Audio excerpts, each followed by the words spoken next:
প্যারিসের গ্র্যান্ড প্যালেসে সাজিয়ে রাখা হয়েছে নতুন পুরাতন মিলিয়ে প্রায় শতাধিক স্পোর্টস কার। ফেরারি ও বুগাটি ব্র্যান্ডের গাড়িগুলো তোলা হবে নিলামে। গাড়ি প্রেমীদের আনন্দ দেওয়ার জন্য মূলত এই আয়োজন। গাড়ি প্রদর্শনীর পাশাপাশি আর্জেন্টাইন ফুটবল তারকা লিওনেল মেসির একটি জার্সিও রেখেছে নিলাম কর্তৃপক্ষ, যা আনন্দের রেশকে নিয়ে যায় অন্য মাত্রায়। প্যারিসের গ্র্যান্ড প্যালেসে বিক্রির আগে দর্শকদের আনন্দ দিতেই আয়োজন করা হয় ব্যতিক্রমী গাড়ি প্রদর্শনী। এতে স্থান পেয়েছে প্রায় ১০০টি ভিনটেজ গাড়ি।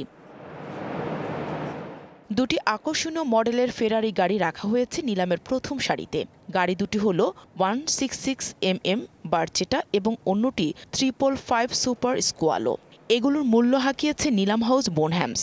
বিক্রির ফলে ৪ থেকে ৬ মিলিয়ন ইউরো আয় হবে আশা কর্তৃপক্ষের।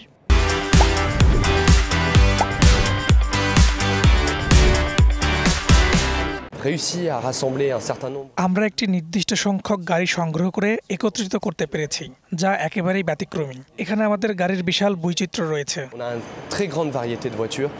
এদিকে নিলামে বিক্রির জন্য দ্বিতীয় লাইন আপে নেতৃত্ব দিচ্ছে Bugatti T43 grand sports car, যা থেকে ১ থেকে ১.৫ মিলিয়ন ইউরো পাওয়ার আশা করা হচ্ছে।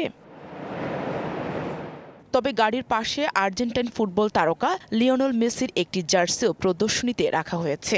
জার্সিটি আগামী ১৭ থেকে ২৭ মার্চ পর্যন্ত অনলাইনে বিক্রি হবে। এটি থেকে কমপক্ষে ৮০,০০০ ইউরো পাওয়ার আশা নিলাম কর্তৃপক্ষের। Nahida Rinthi, DBC news desk.